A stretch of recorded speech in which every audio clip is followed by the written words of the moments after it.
Thank you all so much for joining us for Secret Stories Behind the World's Most Iconic Paintings. From American Gothic to Whistler's Mother to Nighthawks, there are some images that are so ubiquitous in our culture that we have stopped looking at them closely. But this program delves into these iconic works and shares the secret stories behind their creation and reception. And it's led by art historian Jane O'Neill, owner of Culturally Curious. Jane holds a master's in art history from BU and a master's in education from the Harvard University Graduate School of Education. She is a New Hampshire native, but we won't hold that against her. And she has worked at some of her state's most esteemed cultural institutions, including the League of New Hampshire Craftsmen, where she served as executive director, as well as the Currier Museum of Art, where she held the role of senior educator. So all 125 of us or so, let's give a big virtual round of applause to Jane for joining us here this morning. And Jane, you can take it away. Thanks so much. Thank you so much, Robert. You are just the best at what you do. Thank you for teeing this up. And I can't thank all of you enough for taking time out of your day today to learn a little bit more about these paintings that I think most of you will be able to recognize right off the bat. But like the program description says, I mean, there are images that we sort of stop examining. We stop wondering about because they are an essential part of our existence, of our culture. So I think it makes sense for us today to consider what does it mean to be iconic. We'll certainly get back to that grim looking farmer that we were just looking at.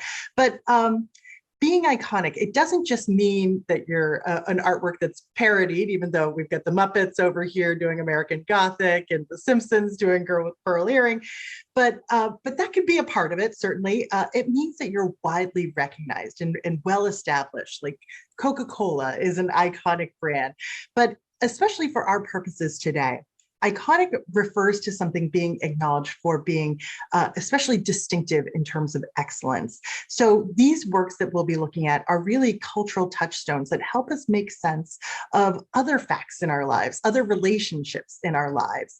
And it sort of needs to be said that when we're thinking about icons in the history of art, icon is actually an art historical term. It refers to these kind of flat depictions of Mary and Jesus, sort of around the Gothic period. These were images. Icons were sort of stand-ins for saints, for the divine. And so they were things that were to be revered. They were things that to be worshipped. And of course, ever since Andy Warhol with his Golden Marilyn over here from the 1960s, we know that icons can be everyday people, everyday objects even too. So so the art historical term and this period of art making has become translated into our everyday lives. Now I quickly showed this image of a parody of the image The Nighthawks, which I just wanted to go back to briefly. This is such a familiar image to so many people, and we're not going to spend too much time on it today. I think it's going to be in Secret Stories Part 2, but this is another image that is a part of our consciousness. We see it parodied so often, but it is an image that's all about mystery. It's about wondering what's happening inside that very well-lit diner there. And I think there's just a few sort of fun tidbits that I wanted to share about this work before we move on. Incidentally, Edward Hopper and his wife posed for the figures that you see in this painting using mirrors for the artist in this case. But I think as you look at the development of this image from 1942, you can see that the artist was so closely thinking about film and film noir in particular. So he storyboarded the entire painting and kind of developed the setting and then the people inside the space. And I particularly love this this late sketch for the image and comparing it to the final painting, because Edward Hopper used to say that the drawing is the fact. That's the reality. And then the painting is where the creativity comes into play. There's a lot of debate about whether this location that is captured in this famous image, if it ever actually existed in New York. There's a lot of diners, I think, that want that claim to fame. But we can see that he took a lot of artistic license from the drawing to the final painting in terms of what that building looked like. But the detail that I always love is that in the drawing, he included some of the signage, the text that was on the window of that diner. And he excludes that over here in the painting, so that in the end, those huge windows that we're peering through as voyeurs in this case, they function like movie screens themselves. And so we can imagine sort of what's unfolding with these shady characters inside the diner. Incidentally, the name Nighthawks comes from the fact that this gentleman over here with the hat on has a beakish nose. So he became the hawk there. All right, so let me give you a sense in terms of how we're going to spend this next hour together. I referenced Secret Stories Part 2. I'm going to have to do that in next year, in 2023, because I actually created a program that was twice as long as it needed to be, that focuses on gods and mythology and heroes and imagined spaces.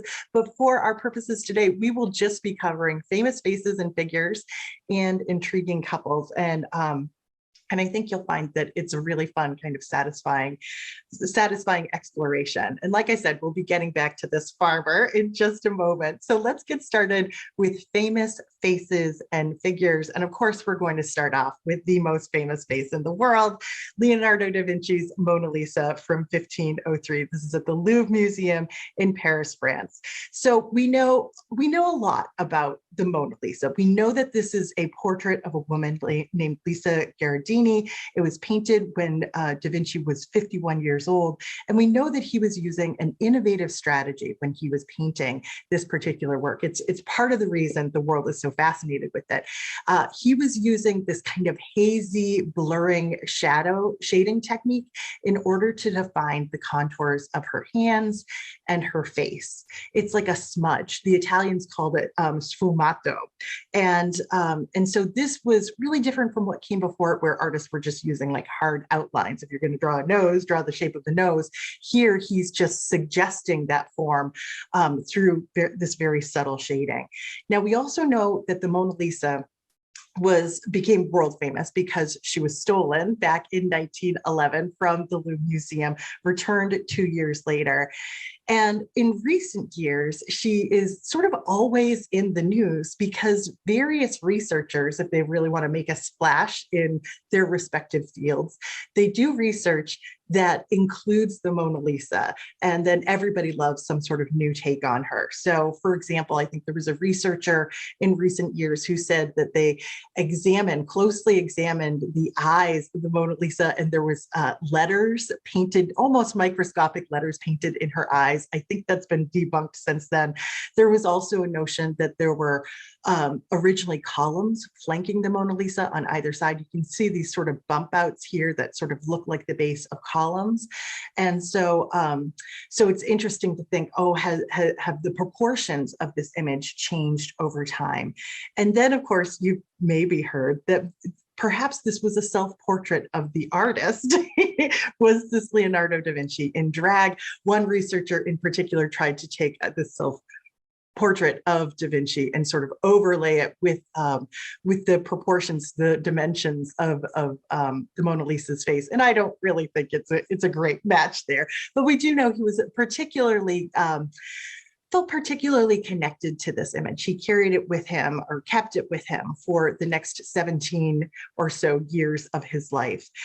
Going back to the theory that the painting had been cut down at one point, that has been debunked too, because when it's out of its frame, there is a little space around the edges of the picture that show that that Leonardo da Vinci did not paint to the edge of the panel here. So instead, you have that reserve. So that kind of proves that there was not extra painting there.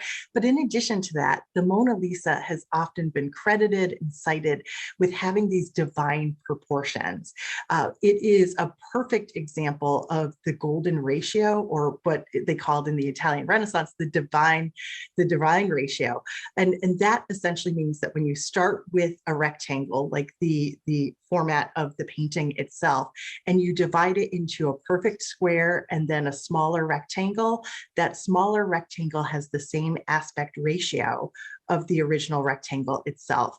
And so the way that this image has been subdivided again and again and again here, you can see it can be divided repeatedly into this golden ratio relationship between the square and the rectangle. So almost certainly it was never cut down. But one element of the Mona Lisa that I've always been intrigued by, and I've heard different ideas over the years, is her lack of facial hair. She has a particularly bald face, doesn't she? And for everybody talking about her smile, I always go to her eyes, and the fact that she does not seem to have eyebrows really, or even eyelashes. It's a strange phenomenon there. But we do know that that an art historian looked at this work with a particular microscope and was able to identify, I think it was just one single hair in the eyebrows there. So we believe that there was sort of overzealous cleaning of this painting through the years that actually removed her eyelashes and her eyebrows. There's further evidence to support this. The image over here on the right has been in the collection of the Prado Museum in Spain for hundreds of years, and it was always thought to be a very late sort of second-rate copy of the Mona Lisa, clearly made by an artist who had access to the first image, but was probably made hundreds of years later. And of course, the big distinction here is that you have this imaginary background, this fantastic background that Da Vinci created behind the Mona Lisa. And over here in the knockoff, it's just this black background. It seems like cheating on the part of this artist. But this image on the right was recently cleaned, within the space of a decade. And the cleaning revealed that black background had just been painted over. There was a fantasy background that had been eliminated, essentially. And it aligns very nicely with the Mona Lisa, so much so that researchers are pretty well convinced that this painting was created right alongside Leonardo da Vinci as he did his work. And we're pretty certain even of the name of the apprentice that did this painting too. So it gives us a very contemporary, sort of well-preserved look at what at how the Mona Lisa was made, and really what she was intended to look like, because of course right over here you can see these pencil thin eyebrows in the figure here. Now, one last note in terms of this influence that and it's kind of important contribution that these apprentices of Leonardo da Vinci had. There's actually a nude Mona Lisa, most likely made by one of his apprentices. And this isn't just a throwaway painting. This wasn't thought to be second rate. This wasn't something that was, sent to the dustbin of history. This is in the Louvre Museum, actually. And we're pretty certain that it was probably done contemporaneously to the Mona Lisa itself. So a couple of juicy tidbits right there. We're going to turn our attention now to what's oftentimes called the Mona Lisa of the North. We are, of course, looking at Vermeer's painting, Girl with the Pearl Earring from 1665. This is at The Hague in the Netherlands. So there's a lot of speculation about this work, who she is, what was her relationship to the artist in this case. But what most art historians agree on at this point was that said, this probably wasn't intended to be a straight portrait of a specific person. Instead, this was a popular picture type called a trony that was an opportunity for artists like Vermeer, and Rembrandt in particular was known for doing these kinds of works, to explore either exaggerated facial expressions or something that seems sort of foreign or exotic. And in this case, the headdress that this woman is wearing would not have been in style in the Netherlands during the 1600s. So it would have made her seem like an other, like a beautiful other in this particular picture. So so this is most likely a trony and not intended to be a portrait, but art historians are fairly certain that the model for this picture was Vermeer's oldest daughter, not his maidservant, as the book and the movie and the play all sort of allege. It was probably not a scandalous relationship at all. It is thought that his eldest daughter, I believe he had something like 7 or 10 kids, that his eldest daughter probably served as a model for him several times in creating, the small number of paintings that he did over his life. Now, interestingly, there are a few paintings within his body of work that are considered misfits, and there are some art historians that even believe that Vermeer's oldest daughter was trained as an artist, and she may have been the artist that created these misfit Vermeers. Notice too that each one of these figures is wearing that giant pearl earring here. Now, the big surprise when it comes to the girl with the pearl earring, the big takeaway is that this is not a pearl earring. I was surprised to learn that too. It was actually an astrophysicist who determined that the light reflecting off of this piece of jewelry here was it made it impossible for this to be a pearl. So it's most likely a glass pearl that's maybe sort of lacquered to give it this kind of matte finish to make it look like a pearl, but it's not a pearl. And it should be said too that a lowly artist and his family and his models wouldn't have access to giant pearls like this. This would have been the realm of kings and queens. So from this day forward, she will be called the girl with the fake pearl earring. So we're going to turn our attention now. We're moving up into the 1800s. We're going from, the pearl and the abundance to really precise and minute detail. This is John Everett Millet's painting, Ophelia. This is at the Tate Britain, and it's an early pre-Raphaelite masterwork. It's emblematic of the entire pre-Raphaelite movement, where we see these dedicated depictions of the minute details of nature. I mean, just every aspect about this little waterway here, from the stump of this tree and the sprouts growing out of it, the little bird over here, these tall grasses in the foreground. Everything is precisely recorded, and it's all filled with historical and literary references here. Now, of course, the scene is a depiction of the scene from Hamlet, where Ophelia, who was driven out of her mind when her father was murdered by her lover Hamlet, falls into a stream and drowns. We see her here kind of just taking her last tragic breath. Now, the 22-year-old artist who painted this set up his canvas outside, or in Surrey, outside, to capture the details of this landscape. And it was painstaking work. He described the flies there as being very muscular. And apparently he got into a little bit of a squabble with the landowner as well. I think there was the threat of a lawsuit at one point for destroying hay.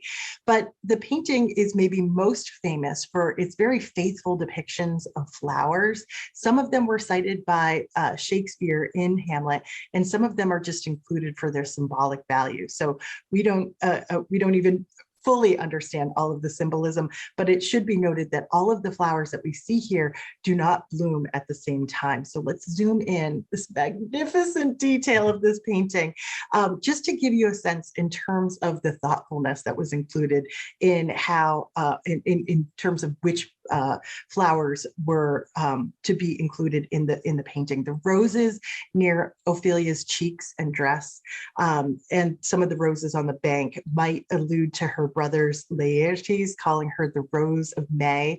The willow, nettle, and daisy are associated with forsaken love, pain, and innocence. The pansies refer to love in vain. The violets, which we can see in a little chain around her neck here, stand for faithfulness, chastity, or death of the young. Any of those could apply in this case. And then, of course, the poppy down here signifies sleep or death. We have some forget-me-nots floating in the water as well. So interestingly enough, even as the artist is painstakingly recording all of this information along the riverbank, the figure of Ophelia in the water was actually added later, after the fact. He wasn't going to put up with the flies outside in order to capture this beautiful woman in the water. So this was done during the winter in his London studio. Millet adds the figure of Ophelia. The model was 23-year-old Elizabeth Seidel, who we can see over here. Well, actually in both images, but on the left, this is a portrait of her by the leader of the pre-Raphaelite movement, Dante Gabriel Rossetti. And then over here, this is a study for Ophelia on the right. Now, what's sort of interesting is that Seidel posed in a bathtub. She put on this big elaborate gown and posed in a bathtub that was warmed by these lamps. And she was posing like this over the course of 4 months. On one day in particular, the lamps that were heating this tin tub went out, and it caused her, well, it caused the water to get very cold, and it caused her to get very sick. So her father actually threatened the artist with legal action until he would pay Elizabeth Seidel's medical bills. So Millet might have felt that the tumultuous process, he said, would have been a greater punishment to a murderer than hanging, his own melodramatic words there. But the finished painting that we know and love today sort of stands as one of the finest exponents of the pre-Raphaelite movement, but it nearly caused this woman to catch her death. So we're going to move now to an American artist, another version of the Mona Lisa. In some cases, this is called the Victorian Mona Lisa. This is James Abbott McNeill Whistler's painting that's commonly referred to as Whistler's Mother. It's from 1871. And importantly, this painting is not in America. We think of it as an American icon. This is at the Musée d'Orsay, which gives us a sense in terms of how the rest of the world kind of views the importance of this painting. One of the secret stories behind this painting is that it was never meant to be. James McNeill Whistler, who was an American expatriate, he was working in London. He had gotten a grant to paint a portrait of his daughter. His daughter just didn't feel like posing for him, so he kind of roped in his own mother. And after a few days of standing up like a statue for him, she was fatigued and she decided she would just sit down, and that's how he painted her. Now, the painting got a really mixed response when it was first exhibited. It appeared to modern eyes to just be way too severe. It's got this very strict palette, the blacks, the whites, the grays. There's no melody here. There's no visual eye candy. It's just so abject in that way. Also, you have the strict profile of the seated viewer here. So some people even thought of it as almost a satire on motherhood, sort of drenched in this Puritanism. But over the years, that interpretation has certainly changed. We'll get to that in just a moment. Now, I think of this picture as having a huge role in the evolution of Whistler's paintings. And he was doing something really experimental, really avant-garde at the time. And that was, he was a proponent of this movement of art for art's sake. And so he began to call his paintings, name them after music. So his 1962 painting, commonly known as the White Girl. He called it Symphony in White #1. And this is the portrait of his mother was an arrangement in black and gray. And then this image over here on the right, he called Nocturne in black and gold, the falling rocket. So these images are sequenced chronologically. He kind of starts off with the symphony, ends with the nocturne. And these images really kind of pushed his audiences in terms of what they were willing to accept from this artist who was promoting art for art's sake. They were really surprised to see an image that was primarily just a white painting, white on white, but then it became all the rage. And then over here, by the time we get to the falling rocket, the nocturne in black and gold, it was so abstract that one art critic actually said it was as though Whistler had flung a pot of paint in the face of the public. You can see Whistler's mother as serving this important sort of transition period, because the curtain here seems to be these kind of same artistic dalliances that you see him taking over here with the nocturne in black and gold. Incidentally, Whistler actually sued that art critic, John Ruskin. They went to trial. I believe it was a 2-day trial. In the end, Whistler won. He protected his reputation, but the judge only awarded him 1 farthing, which is like 1/1000th of a penny. So it was a pretty hollow victory. So let's talk a little bit more about how Whistler's mother has been received over the years. I like this image because we get a sense of just how big it is too. She's roughly life-sized. She came and toured the United States in 1933, so right in the midst of the Great Depression, and she immediately became an icon. She has this stoicism, has this grit, this toughness to her that really would have resonated for these people going through such a difficult time. So these days, in America at least, she's revered. And actually there is a monument to her, to the figure in the painting, in Ashland, Pennsylvania. And the pedestal here says mother. A mother is the holiest thing alive. So she's gone from being interpreted as sort of a satirical work to just art for art's sake, to a depiction of the most sacred thing in our culture. Incidentally, all of this rock and stone work was added by the WPA in the 1930s. So we can see that this work had a specific sort of intention when it was created, and its reception certainly changed over time. So one of the last works that I wanted to show you in Famous Faces and Figures is this work here. We've gone from Whistler's avant-garde painting to Andrew Wyeth and his famous realist painting that seems to kind of shut out the modern world in so many ways. This is Christina's World, of course, from 1948. This is at the Museum of Modern Art in New York City. It was, and sort of distinct from some of the other paintings that we've seen, this is a tempera painting, so it has this kind of matte dryness to it.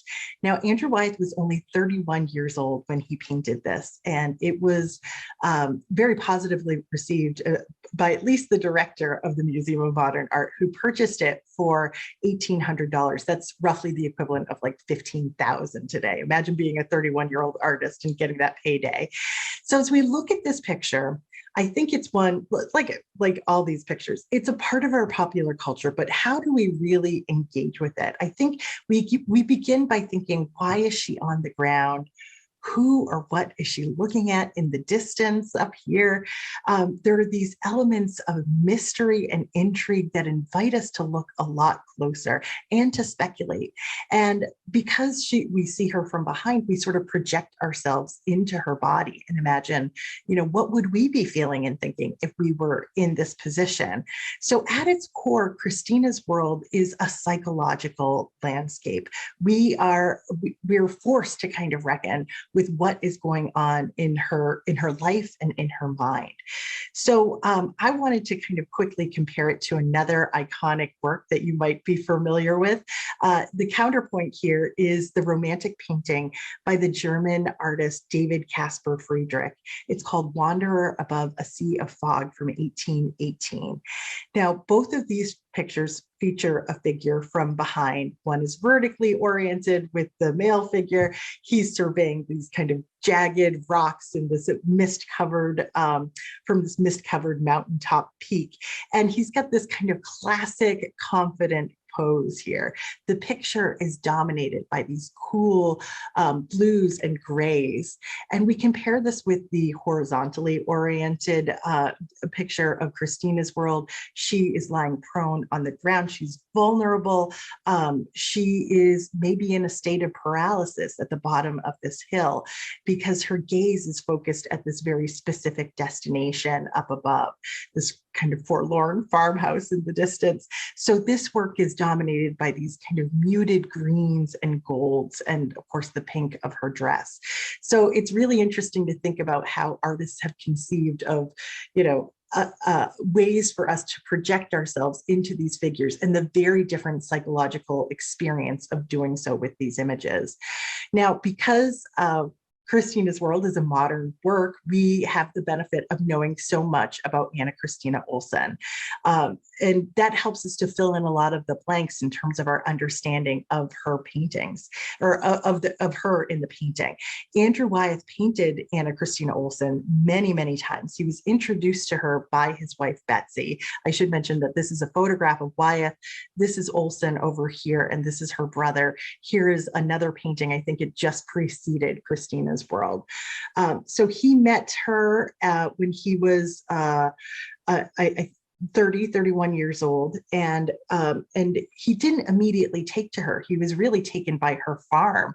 He set up a studio in that farmhouse and was painting, the landscape. And about a year later, he became captivated by her. He said she was queen-like. She was Maine. Now, Anna Christina Olsen was 55 years old at the time that Wyeth created the work. She was 24 years older than the artist. And what's most important for our purposes is that she had a degenerative muscle disorder, which meant that she could not walk from roughly the age of 20. So she was firmly against using a wheelchair or crutches, and she decided that she would pull herself around this big farm property using just her arms. So she was the inspiration and the primary model. Wyeth's wife, Betsy, also filled in for the torso here. So let's kind of zoom in and get an appreciation for how Andrew Wyeth created this work and some of the strange elements of it too. Now, he spent a great deal of time creating this painting, and the result is that Olsen, Christina, looks both delicate, fragile, and kind of strong at the same time. She's got these wiry arms here. And in this moment, her hair is whipping in the wind. But as we zoom into that hand that's closest to the farmhouse, we can see that it's oversized. It's almost this giant claw there. I'm not quite sure why Andrew Wyeth made the choice to paint her hands that way. But they certainly hint at their necessary function in her life in terms of her mobility. And for the purposes of this painting, perhaps they're there to suggest just how rooted she is to the ground. A few more details that I wanted to draw your attention to with these buildings in the back, just to give you a sense in terms of the remarkable detail in this painting. This outbuilding over here, as we zoom in, you can see that there's a flock of blackbirds that are flying around that upper story window. The farmhouse over here has several outbuildings as well. It looks like there's one solitary piece of clothing that's drying on the line in the wind. Notice each individual brushstroke on these tiny buildings in the background. When you're painting with tempera, I mean, you're not blending colors. Every brushstroke matters. It took Andrew Wyeth about 2 months just to do the grass in the foreground. So this is a laborious process, to say the least. So I think we'll end with Andrew Wyeth and the notion that today Christina's World is a favorite at the Museum of Modern Art, and people make the pilgrimage up to Cushing, Maine, to see the farmhouse, which is now a National Historic Landmark. It's owned and operated by, tours of it are operated by the Farnsworth Museum, And sometimes they just have to, capture Christina's pose there in the grass outside of the farm. But I think the reason Andrew Wyeth felt so close to Christina, he actually requested that he could be buried right near her on this property when he died, as opposed to being buried next to his wife. And I think the reason that he felt so close to her might be the same reason that we feel so close to her, the reason that we keep going back to this image, and it resonates so strongly generation after generation. Now, as beguiling as a portrait can be, sometimes the dynamics between two figures in a painting can make it all the more alluring and so juicy. So we're going to hit on just 4 major works in the next 20 minutes or so, and hopefully do this quickly.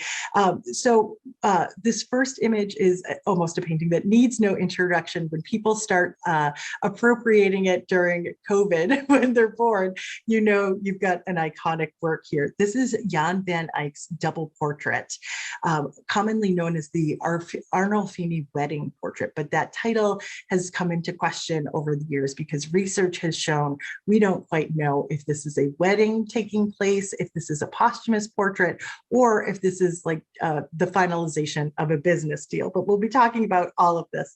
Let's start off with a common misconception about this woman in the unbelievable green dress. She is not pregnant, actually. So here is an image of St. Catherine painted right around the same time. You can tell it was just the fashion to be, kind of pear-shaped. I really wish that would come back into fashion these days. So she's not pregnant. I want to share with you briefly, too, just how small this painting is. It's about 2 feet by 3 feet. And it's important to keep that in mind as we look at some of these details because they are astonishingly small. This is in the collection of the National Gallery in London. So here is just one specific detail here, just to give you a sense in terms of Jan van Eyck's ability to capture the material world. He is using oil paints. This was painted in the 1400s. People for many years thought that he invented oil painting. He was so good at it. Look at the fur on her dress, the frill to this headdress here, the tiny braids in her hair, the ornate carving of the bedpost in the background. All of this sings. It's been determined he didn't invent oil painting, but he certainly mastered it. He had a real technical mastery here. And so he uses it to great effect, and he spells out really specific objects here, which we have determined most likely have a great deal of significance. So I want to draw your attention to some of these elements that for many years have caused us to think that this is a wedding portrait. First of all, of course, we've got the hand holding that's happening here, but it is an unusual gesture when we're talking about hand holding. When's the last time you held somebody's hand like this? It doesn't really suggest affection so much, but there are other elements here that do suggest that. The dog right in the foreground, that adorable little animal, is the suggestion of love and fidelity, loyalty. That's why we call dogs Fido, because of the fidelity. The fruit over here, there's some ripe oranges on the windowsill and on the chest. Fruit is oftentimes considered a symbol of fertility, as is this little carving on the bedpost over here, which is St. Margaret. She's the patron saint of childbirth. Seems significant to have her there. And then we also have the fact that both of these figures have taken off their shoes as though they're standing on sacred ground in this moment. There are other things that people think might suggest that this is a wedding portrait. First of all, we're standing in a bedroom, but in those days, the bedroom was sort of your most lavishly appointed rooms. That might be where people were receiving their guests. All of those linens cost a lot of money, but people also note that there's a chandelier up here, just one candle lit. totally unnecessarily because it is in the middle of the day. So some people think, well, maybe this is supposed to be a reference to the eye of God.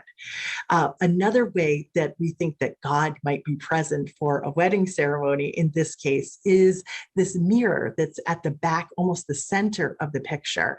The mirror seems particularly important because Jan van Eyck, the artist here, signed his name across the top of it. It's a strange place for an artist to put his signature right smack in the middle of the painting. But the mirror is a convex mirror that sort of distorts its reflection of the room, almost like a funhouse mirror in some ways. Now, surrounding it are these little roundels which show us the life of Christ and the passion of the cross. These are prayer beads over here as well. There's that little detail of Saint Margaret with a dragon here. So all of these things might spell out that there's something sacred happening here. And one more alluring detail, and let's just keep in mind, this is a small painting to begin with, only 3 feet high, that in the reflection of that mirror, we can see the back of the woman in green, the back of the man, but there are 2 other figures there, 2 more people in the room who would essentially be in our space as the viewers. And they're just little slashes of paint, but very distinct, one in red and one in blue. And so art historians think that this figure in red, who seems to be wearing a turban, could in fact be a self-portrait of the artist who seemingly made this painting over here with a painted frame that says, Jan van Eyck, as I can. So it's believed to be a self-portrait of the artist. Perhaps he included himself in this wedding picture. Now, the reason the notion of the wedding has been called into question is the very fact that the dates don't really make sense. Arnolfini over here had 2 brides, and this picture, I think, was created after the death of his first wife, but way before his second wife. So the dates don't quite align unless this is like a posthumous dedication to his first wife, but we don't quite get that imagined affection that we might want in a formal wedding portrait. So we're going to move on from this kind of stiff pairing here to one that seems all enveloping. This is, of course, Gustav Klimt's The Kiss or The Lovers from 1907, 1908. This is the Gallery Belvedere in Vienna, Austria. So this is a 20th century painting now. It is the culmination of the artist's gold period. There's a lot going on here. It's a little bit Art Nouveau, a little bit arts and crafts, a little bit Byzantine inspired, but it seems to be this kind of dazzling testimony to the notion of romantic love. There's the joke that, every college dorm room has to have a poster of the kiss in it. So we see this embracing couple that seem to become one in this moment. They are distinct from each other, but they are enveloped by this gold sort of cloak around them. And so they're kneeling in this field of flowers, and they seem to be on the edge of a precipice here. The land just falls off and her toes are kind of dug in there.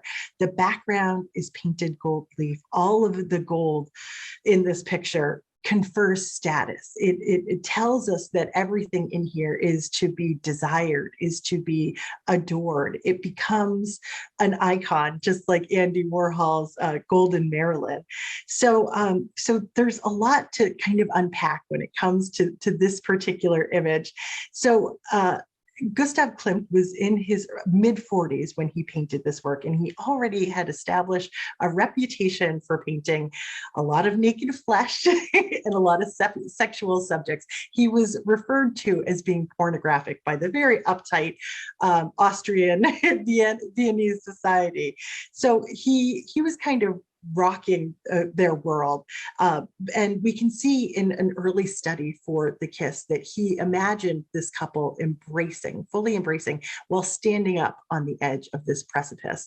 But look at how he was planning on ruffling feathers. He was going to show this woman's bare backside in the original conception of the painting. When it was finished, we're left with the idea that they are naked under these robes, and perhaps they've just consummated their love.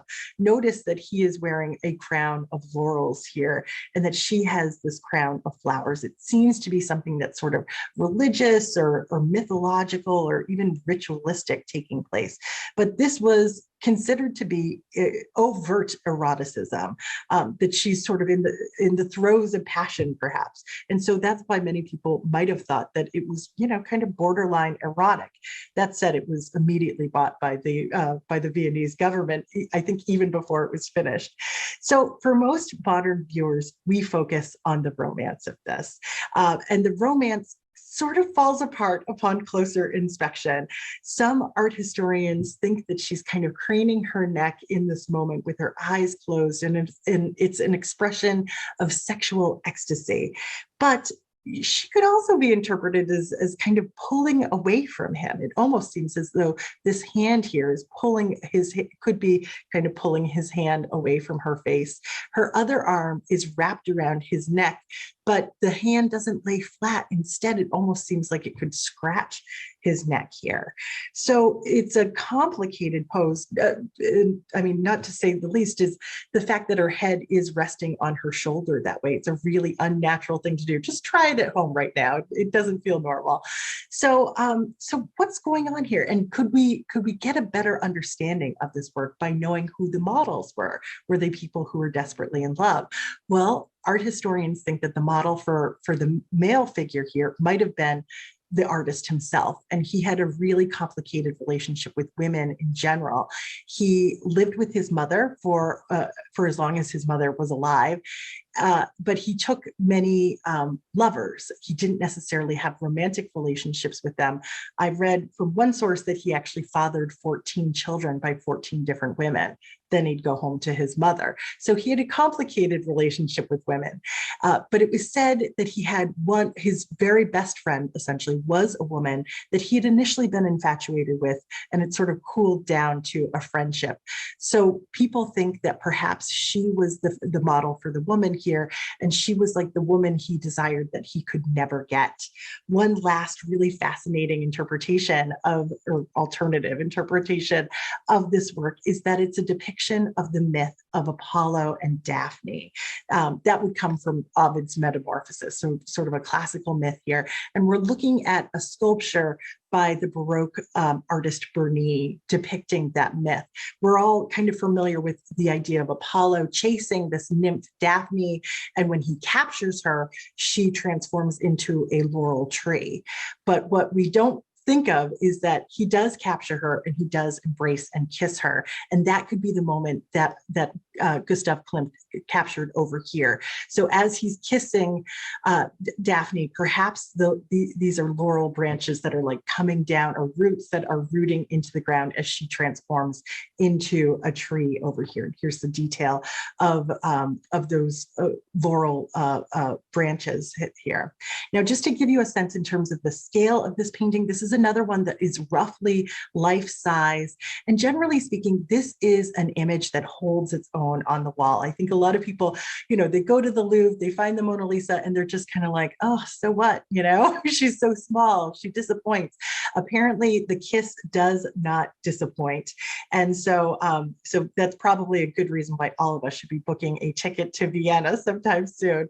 So one of our final couples is this figure that we'd started with, or the figures that we had started with. We go from Austrian gold to the American heartland. This is Grant Wood's iconic painting, American Gothic, from 1930. This is at the Art Institute of Chicago. It's an instantly recognizable image of American life. So it's been parodied time and time again. And I think that has led to some misinterpretation around this work that circulates to this day. So we oftentimes think of this as a depiction of a husband and a wife, two farmers, right? But we know from history that it wasn't a farmer and his wife that posed for this picture. In fact, it was the artist's sister and his dentist. And we can see them standing over here next to the painting itself.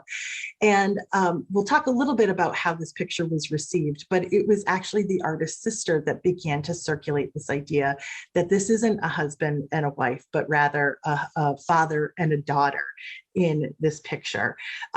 All right, so let's kind of zero in on some of the interesting compositional choices that Grant Wood has made with this picture here.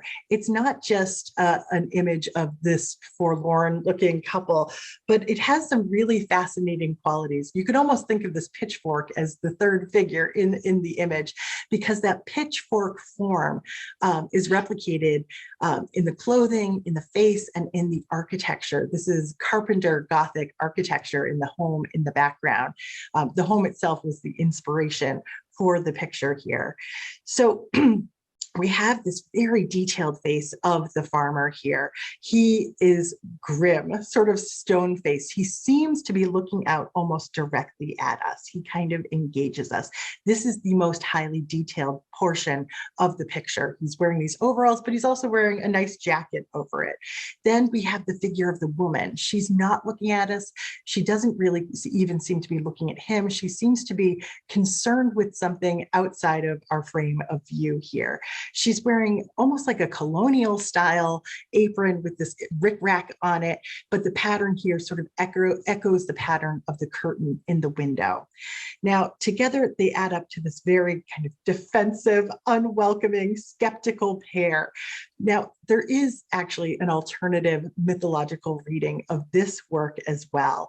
Take a look at this brooch right here. This is understood to be a depiction of Persephone, the Greek goddess of the harvest, makes sense with the pitchfork, and the underworld. Now, according to legend, Persephone was kidnapped by Hades, and the pitchfork could be the stand-in for Hades' trident. So we get this overlay of something that is maybe even a little bit more intellectual than we might have actually assumed. Now, Grant Wood entered this painting into a competition at the Art Institute of Chicago. One judge deemed it to be a comic Valentine. It was almost immediately understood to have this level of ridiculousness to it, but it did end up winning a prize and was entered into the museum's collection. And it began to be reproduced in newspapers all around the world. When it was reproduced in a newspaper in Iowa, which is where the artist lived, Iowans were appalled by this. They were so upset to think that anybody would think of them looking like this. And in particular, Iowan wives were appalled to be represented as marrying men that were so much older than them. That's why Grant Wood's sister sort of said, oh no, this is the daughter here. Grant Wood himself sort of left that up to a mystery. But in the end, what we do know Grant Wood's intention was with this image was to try and depict the kind of couple that would be living in this old-fashioned architecture. This Carpenter Gothic architecture was popular in like the 1880s, like 50 years prior to the creation of this painting. And when Grant Wood saw that house, he thought to himself, I'm going to paint the kind of people who would be living in that house. And so maybe these figures aren't supposed to be contemporary people, but the kinds of farmers that were living in Iowa at the end of the 19th century. Maybe those grim faces represented, just how hard their lives were.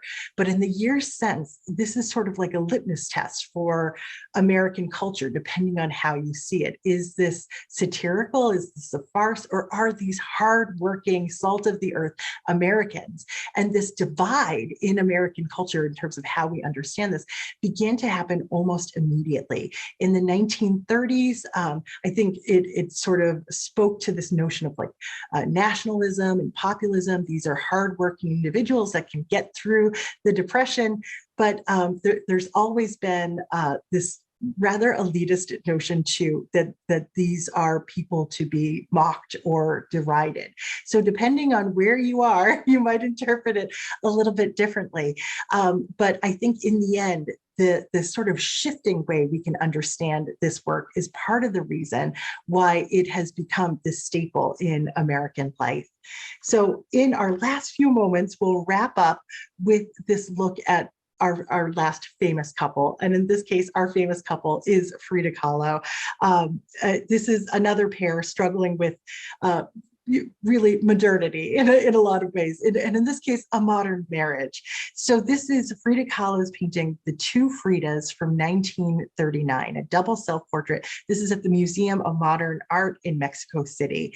This was painted as this Mexican artist's career was taking off, but her career was falling, her career was taking off, her personal life was falling apart. This was her first large-scale work. If you're familiar with her and her life, she suffered from a great deal of pain from physical injuries sustained in a bus accident early on in life. So she was for large parts of her life confined to a bed, doing small paintings, mostly self-portraits.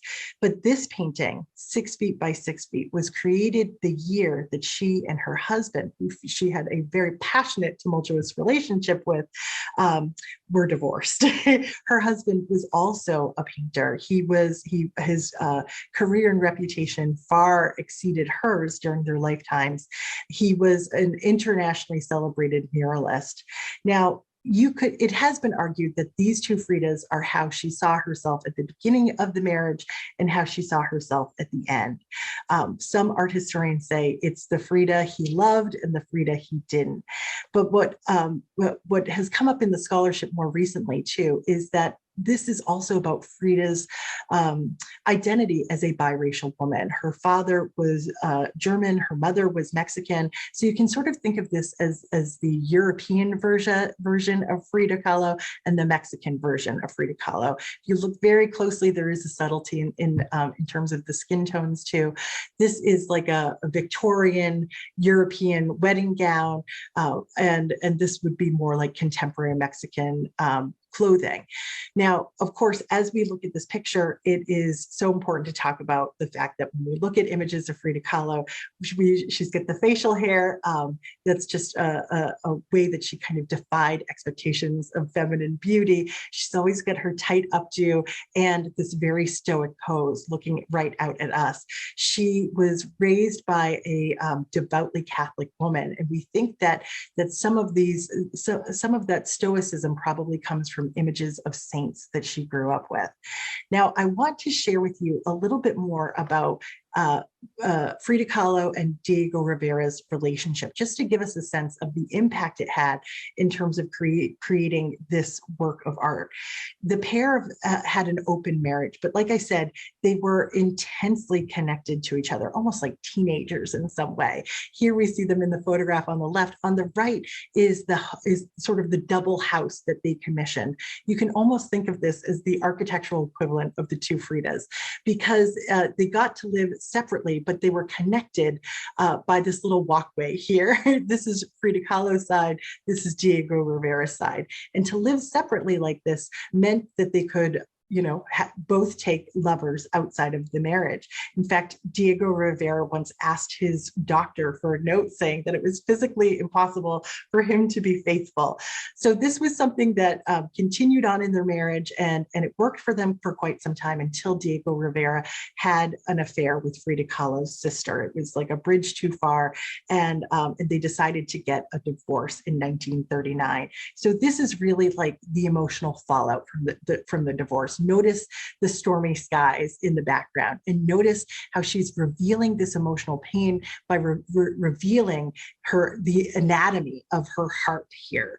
And these two versions of herself are wedded together. They are holding hands, a much better handhold than Van Eyck's painting before. And they're also connected through the arteries of these hearts as well. One of the arteries sort of swirls around her arm here and terminates into a tiny picture. Another one of the arteries folds under her armpit and terminates onto her lap, where she's got a pair of forceps, seemingly trying to stop the bleeding that is spilling out onto her magnificent white dress. It sort of begins to blend in with the pattern of the dress at a certain point. I want to zoom in for you here, just to highlight what is happening here on their laps. This little picture in our modern Frida is a depiction of Diego Rivera as a child, supposedly included because that was when he was innocent. That was when he was his best, purest form of himself. Frida Kahlo was also known to kind of baby him in the marriage, so maybe that's why she included it there.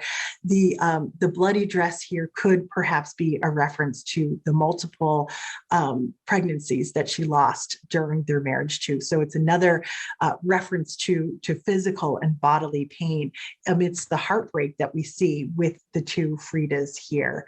So with these hearts and kind of ripped open, this one really seems to be especially wounded over on the left.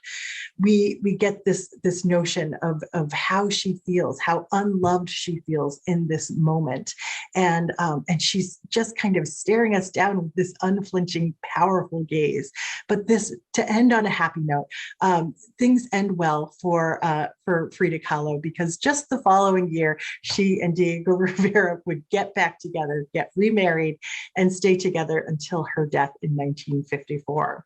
So we're a little over time. We're just going to do the quickest of conclusions here, just to wrap up on a big takeaway.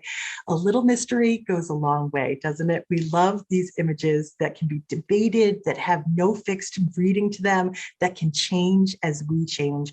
We also love novel approaches to making art and anything beautiful, all the flowers in both of these scenes, whether it's, the chain of violets at her neck here, the crown of flowers around her head. There's something that brings us back and makes us wonder again and again. So I'll end there for now, and I welcome any questions or comments you might have about the iconic works we just looked at. Great, Jane. Wonderful job, as expected. Folks, let Jane know in the chat if you enjoyed today's presentation. And let's take about 10 minutes of questions here. Folks, get your questions into the Q&A.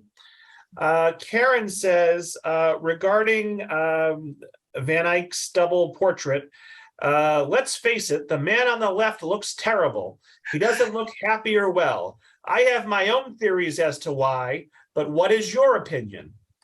Yeah, that's a good question. It doesn't necessarily seem to be artistic interpretation. There are other portraits of him where he looks sort of similarly unwell. I don't necessarily have like a diagnosis as to why. I think he's just kind of an unusual looking man. And I don't think that hat is working for him, to be honest, right? It's sort of emphasizing this really sort of unusual face. But you know what? He, in some ways, he almost looks like a modern person. Does he look that different from Vladimir Putin? I don't know. Yeah. So I think he's not idealized here, and that's what stands out, and what makes us wonder about that face. I'm glad it was raised, because it is an intriguing and slightly off-putting part of this picture for sure. I don't have a deeper analysis there, but I'm glad it was raised. Joyce asks, how often does the artist leave the work unnamed? That way, does the patron or the purchaser name it as they wish and pass down the name to us today? That's a really good question. It happens a lot. And you know what also happens is that we, the public, name something. So for instance, we call Gustav Klimt's painting The Kiss, he called it The Lovers. I would imagine in a double portrait, you wouldn't necessarily name the picture. It's just the people you painted.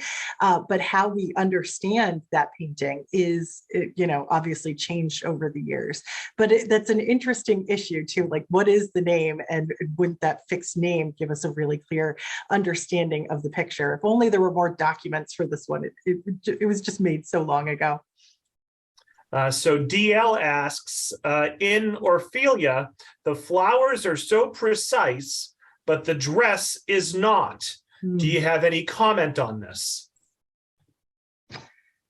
That's an interesting take. I wonder if he's really trying to, I guess, I'm not sure if I do. My first thought was, does this have to do with the fact that the dress is supposed to be, just drenched and submerged? I mean, you do get this kind of wonderful suggestion of the detail of it. And I remember reading a little bit about the dress that he found for her to wear and how ornate and elaborate it was. But yeah, when you say that, it's like those flowers almost look like they're floating on the surface of the painting, and they're so distinct there. So I'm not quite sure why he made that choice in particular, maybe other than the fact that he was really more interested in the flowers than the dress. An anonymous attendee says, I see the columns in the Apprentice version of Mona Lisa. Very interesting presentation, Jane. And let's see here. I'll make you blush and read some of these nice comments people wrote. I won't read them all for the sake of time. But Roland says, fascinating old images through new eyes. Thank you. A anonymous Zoom user writes, unbelievable. Just love this series. Karen says, love this. So many of my favorites I now have a new perspective on. Kathy says, this was exceptional. Thank you so much. Donna says, another excellent program. Thank you, Jane. Michelle says, I love all of Jane's presentations. They're so interesting and informative. Elaine says, absolutely outstanding lecture, Jane. Thank you. Paula says, excellent presentation. Looking forward to her next one. Thank you. Zoe says, great presentation. I'm glad that you enlarged the portrait in Frida's hand. Sally says, Jane, this was a fantastic presentation. You're scholarly yet filled with wonderful insight. Marie says, thank you, Jane. You always make me think and smile. Lori says, I love your programs and I'm happy to hear that we'll be learning more from you in the coming months. Rebecca says, this was so interesting.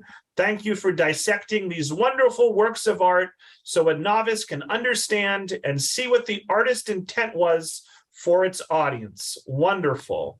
Wow. And let me wrap up here. B says, good slides and info. Please invite her back. And we already have. Frank says, yay, terrific presentation. Looking forward to more. And let's end with a question. In Frida Kahlo's painting, could the two Fridas represent her European and Mexican heritage? Yes, absolutely. That is one of the dominant readings these days, that the European version of her would be the Frida in the white dress, and the more modern Tijuana Mexican version of her would be in the clothes that we see over here. Incidentally, this Tijuana group in Mexico, they were a matriarchal group, and these were the clothes that they were wearing. And she and her husband were really interested in sort of the national pride of Mexico. So so the fact that she was sort of tied into that identity, and that was the version that her husband really favored of her. So it's interesting to see that she made these very distinct differences in terms of who she was and which versions were loved. All right, folks, I think we're going to end it there. I want to thank Jane for a wonderful presentation as always. Want to thank the libraries in Wakefield and Clinton for partnering with Tewksbury for today's event. Want to thank the Friends of the Tewksbury Library for being the primary sponsor. Look for an email from me tomorrow with a link to this recording, a link to a feedback survey, and more information about some of the upcoming virtual art history lectures we have planned, including 3 with Jane. Jane, do you have any last words? Thank you so much, everybody, for your kind words and for taking time out of your day for this. I really appreciate it. Thank you. Great. Thank you, Jane. Everyone have a great rest of your day.